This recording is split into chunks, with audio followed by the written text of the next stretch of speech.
Hello बच्चों, good morning to all of you, good evening, good afternoon to all of you.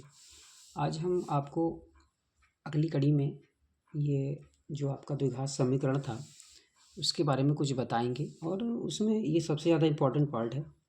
ये questions आपके important हैं और इनको आपको क्या करना है, रिवाइज करना है। ठीक है, तो पहले सिंपल सा क्वेश्चन है, द्विघात बहुपद x square plus 7x plus 10 के शून्यक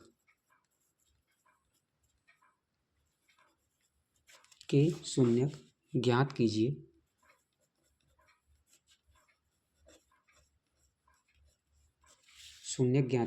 तथा शून्यकों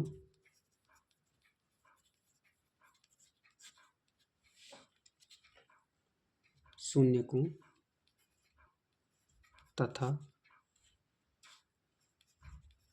गुणांकों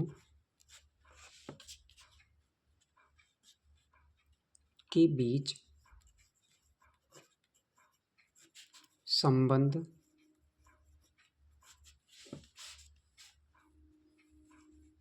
की सत्यता की जांच कीजिए। तो ये तुमको ध्यान रखना है आप लोगों को कि इसके गुणांकों के बीच की जो सत्यता की जांच करनी है उसको किस बेसिस पे हम सॉल्व करेंगे और इसमें क्या क्या इम्पोर्टेंट पार्ट्स हैं और इसमें के क्या क्या नॉन इम्पॉर्टेंट पार्ट्स हैं।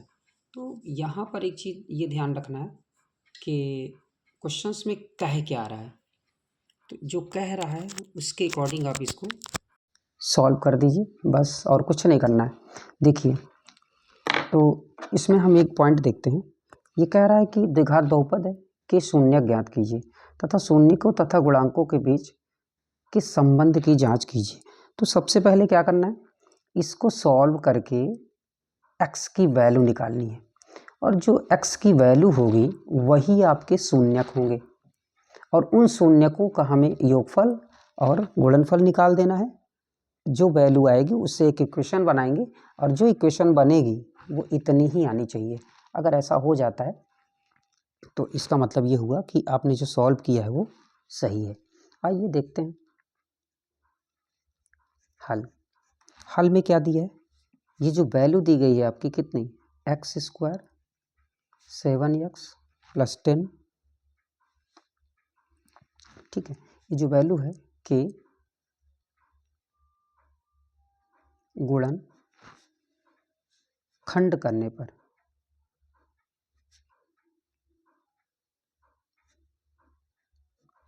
जब इसका गुणनखंड कर देंगे तो कितना आएगा, आप देखिए ध्यान से, x square 7x plus 10 is equal 0 मान लेंगे। अब यहाँ पे क्या करना है, x square 5 2 10, 5 plus 2 x plus 10 is equal 0।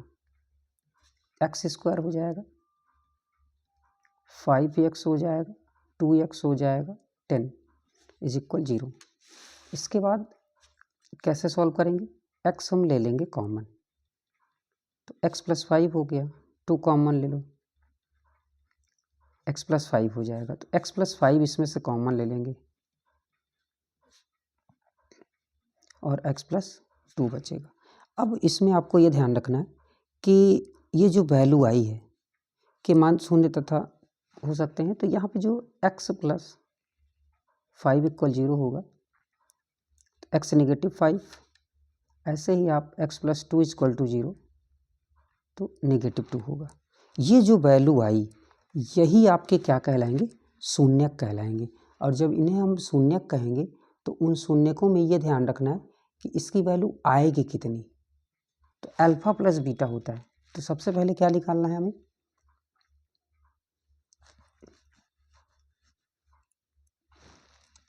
यहाँ पे लिखेंगे शून्यक,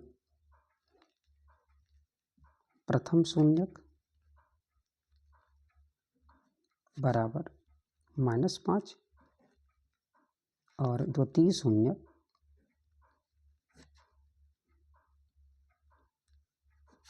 बराबर -2। ये जो वैल्यू आई आपकी प्रथम शून्य, किसे हम अल्फ़ा भी कह सकते हैं, अल्फ़ा बीटा, तो अल्फ़ा कह दीजिए आप, कोई प्रॉब्लम नहीं, बीटा हो जाएगा। तो क्या निकालेंगे, शून्यकों का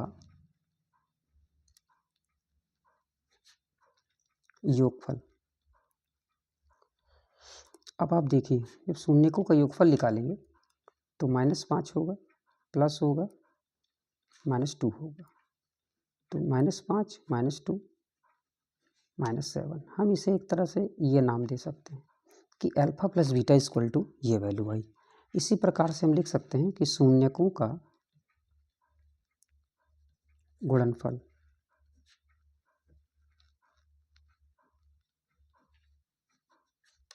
कितना आ जाएगा, -5, -2, नेगेटिव नेगेटिव पॉजिटिव हो जाएगा, 10 आ जाएगा। ये किसकी वैल्यू आ जाएगी, अल्फ़ा इंटू बीटा की। तो ये जो वैल्यू आई अल्फ़ा इंटू बीटा की 10 आ गई। इसको हम जो सॉल्व किए हैं, अगर इसे हम चेक करना चाहते हैं तो क्या चेक करेंगे, एक द्विघात समीकरण के टाइप का बन जाए। देखो -7 है, तो एक द्विघात समीकरण जो होता है वो किस टाइप का होता है, वो ये कह रहा है कि बीच सत्यता की जांच कीजिए। तो सत्यता की जांच क्या है, इससे जो योगफल निकलेगा वही हमारा इससे मूलों का योगफल और मूलों का गुणनफल निकलना चाहिए। तो एक तरह से हम चेक कर सकते हैं द्विघात समीकरण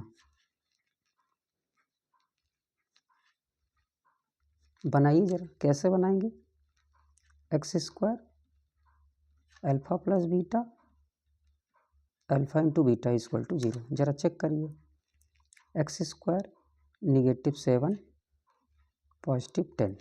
तो ये जो वैल्यू आपकी आ गई ना, वो कितनी आ गई, x² 7x 10 इक्वल टू 0। देखिए सेम आ गई आपकी। तो ये जो कन्फर्मेशन हुआ कि आपने जो वैल्यू सॉल्व की है वो इक्वल है। ठीक है, जब इक्वल है तो हम ये कह सकते हैं कि भैया इसकी जो सत्यता की जो जांच है वो हमारी कंफर्म हो गई है। ठीक है, आइए अगले क्वेश्चंस के बारे में देखते हैं। और वो अगला क्वेश्चन क्या है, ये ध्यान दीजिए आप।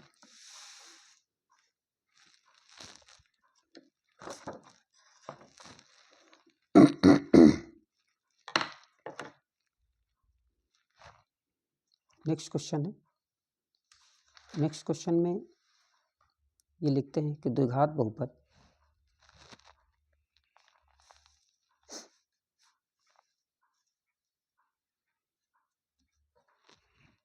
प्रश्न है आपका,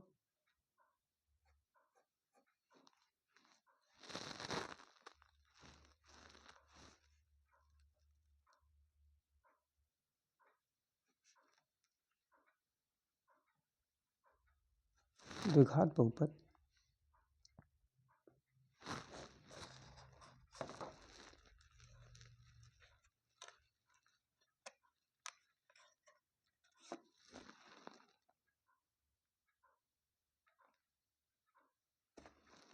द्विघात बहुपद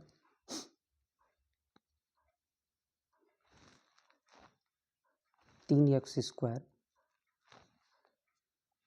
माइनस में x -4 के शून्यक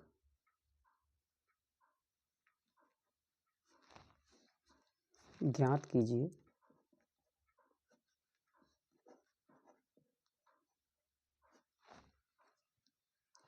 शून्यकों तथा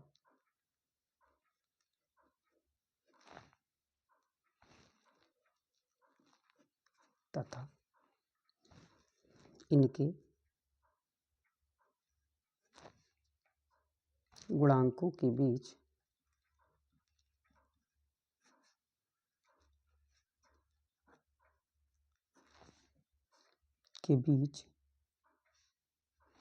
के संबंध का सत्यापन कीजिए। तो ऐसा भी क्वेश्चन आ सकता है, मतलब लैंग्वेज है थोड़ा सा चेंज। अब ये मत सोचिएगा कि आप उसमें दूसरा कह रहा है इसमें दूसरा कह रहा है, सेम वही चीज़ है। हल में आते हैं। हल में क्या होगा, क्वेश्चंस को आप लिखेंगे, ऐसा लिख देंगे। जब ऐसा लिखेंगे तो क्या हो सकता है, 3x², 4 तियाँ 12, 4 - 3x 4 = 0। तो 3x² - 4x, 3x - 4 = 0। x हम ले लेंगे कॉमन, यहाँ बचेगा आपका 3x - 4, यहाँ पॉजिटिव में 1 कॉमन ले लेंगे तो 3x - 4 = 0। अब आगे क्या चलेंगे इसमें, देखिए ज़रा, एक आपका 3x - 4 और x + 1 = 0। 3x - 4 = 0, तो 3x बराबर क्या हो जाएगा 4, x + 1 = 0 -1। तो यहाँ पे जो वैल्यू आ गई ना आपकी 4 और 3, तो ये x बराबर आपका 4/3 हो जाएगा। तो ये एक शून्य क्या होगा, कह सकते हैं 1 शून्य 4/3। बीटा जो होगा वो दूसरा शून्य होगा, वो कितना होगा -1। अब ये वैल्यू जो आ गई ना अल्फ़ा और बीटा की, तो इसको हम क्या कर सकते हैं, इससे हम निकाल लें मूलों का योगफल। तो मूलों का योगफल का मतलब 4/3 प्लस -1, 4/3 -1/1, तो 4 - 3/3, यानी कि 1/3। किसकी वैल्यू आ गई, अल्फ़ा प्लस बीटा की।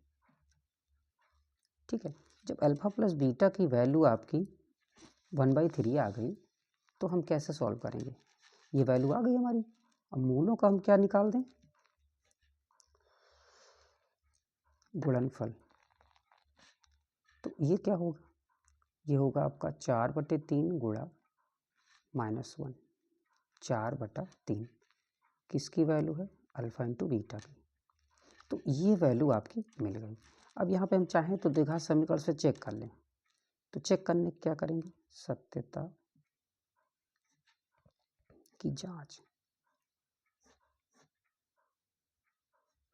कैसे करेंगे। द्विघात समीकरण होता क्या है, वो होता है आपका x² alpha plus beta x हो जाएगा पॉजिटिव ऑफ अल्फ़ा बीटा = 0। तो ये जो वैल्यू आ गई आपकी ना, अल्फ़ा प्लस बीटा की वैल्यू क्या आई है 1/3, x हो जाएगा, और इसकी वैल्यू क्या आई है -4/3। एलसीएम ले लीजिए, तो यहाँ आपका 3x², x निगेटिव क्या हो जाएगा 4 = 0, यही तो आएगा। कैलकुलेशन आप करके देख लीजिए, एलसीएम लेंगे 3 आपका 0 तरफ चला जाएगा, यही आपकी क्या हो जाएगी वैल्यू। तो इन क्वेश्चंस को आप अंक बदल करके सॉल्व करके चेक कर सकते हैं, और जो भी एक्स की 2 वैल्यूएँ आएंगी, और जो दोनों वैल्यूओं में होगी, एक प्रथम होगी एक द्वितीय होगी, दोनों का योगफल निकाल लीजिए, दोनों का गुणनफल निकाल लीजिए, और फिर इक्वेशन में रख के चेक कर सकते हैं। अगर सेम वही चीज़ आ जाता है तो इसका मतलब इसके सत्यता की जांच हो गई है। तो आपको क्या करना है, सिर्फ इनको बढ़िया से रिवाइज़ करना है, बेहतरीन क्वेश्चन है। यदि आप सॉल्व करेंगे तो अच्छे मार्क्स आपको मिलेंगे, क्योंकि पेपर में क्वेश्चन इन्हीं में से आना है, कहीं से एक्स्ट्रा क्वेश्चन नहीं आए। तो ये डिपेंड करता है आप पे कि आप इसको कितना अच्छी तरह से रिवाइज़ करते हैं। धन्यवाद। और एक चीज़ और है धन्यवाद कहने से पहले, कि क्वेश्चन को आप देखिए वीडियो, अब वीडियो को जब आप देखेंगे तो उसमें जो भी आपको पॉइंट समझ में आए उसके अकॉर्डिंग, अगर नहीं समझ में आता है तो हमें आप कमेंट करिए, और यदि आपको सभी बातें हमारी समझ में आती हैं तो लाइक और सब्सक्राइब करिए, और दोस्तों में अपने शेयर कर दीजिएगा। धन्यवाद।